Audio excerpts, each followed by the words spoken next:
Hinduism, basically monism, oneness, everything is one. WAP. What just happened? Oh, obviously, part of God just smacked part of God. So you wipe out the basis for an understanding of justice versus injustice, good versus evil, if you get into monism and take it seriously philosophically, because everything is part of God. So Hindus know intuitively that you shouldn't violently harm another person. Why? Because we are all connected. We are all divine. We are all the consciousness that created this universe.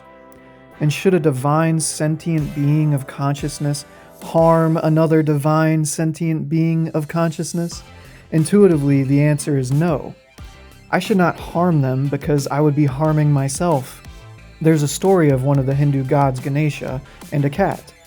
There are many variations, but here's a basic outline. Ganesha's mother Parvati is in the kitchen cooking. Ganesha is just a toddler and wants to play. She tells Ganesha she's busy cooking and to go play by himself. Ganesha sprints out the door and finds a cat in the forest. He says, "Listen here, cat. We're gonna play teacher and student. I'm the teacher because I just learned my ABCs in school today. You, cat, will repeat after me." Ganesha says the letter A. The cat says, "Meow." He says A, B. The cat says, "Meow, meow." He says, "All right, cat, I'm getting sick and tired of your disrespect. If you don't say ABC, I'm going to whack you."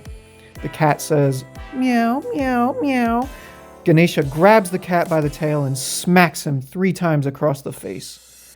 The bewildered cat runs off into the forest and Ganesha sulks home. Ganesha walks in the door. "Mommy, is food ready?" When he suddenly gasps. He sees Parvati has blood running down her cheek. "Mommy, who did this to you? I will surely kill them. Just tell me, Mommy." Parvati says, "Ganesha, what were you doing outside just now?" "Just playing," he says. His mother kneels down beside him. "Ganesha, who were you playing with?" "Just a cat," says Ganesha. "Did you hurt that cat?" "No, Mommy. Well, yes, but just because he wouldn't listen to me, Mommy. And I am a god." "Ganesha," Parvati says, "I am the mother goddess of the universe. Anything you harm harms me. When you struck the cat, you struck me." This story teaches not to harm one another because we are all connected. Do not harm anything within Mother Nature because in some way it will eventually harm you and others. We are all connected. Gandhi got his understanding that the caste system in India was wrong. Not from the Vedas and Upanishads of Hinduism, but from the Sermon on the Mount. The Vedas also never promoted a hereditary caste system. Much like the Bible never promoted the feudal system of serfdom and peasants. Yet it happened. This is a cheap attack used against Hindus often and with no basis. Where Jesus points out God is a transcendent being who is separate from us.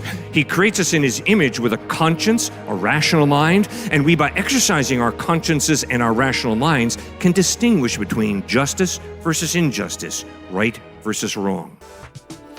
Rather, we create God in our image to try and understand God.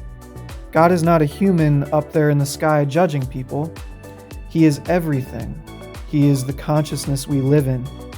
What could be greater than this?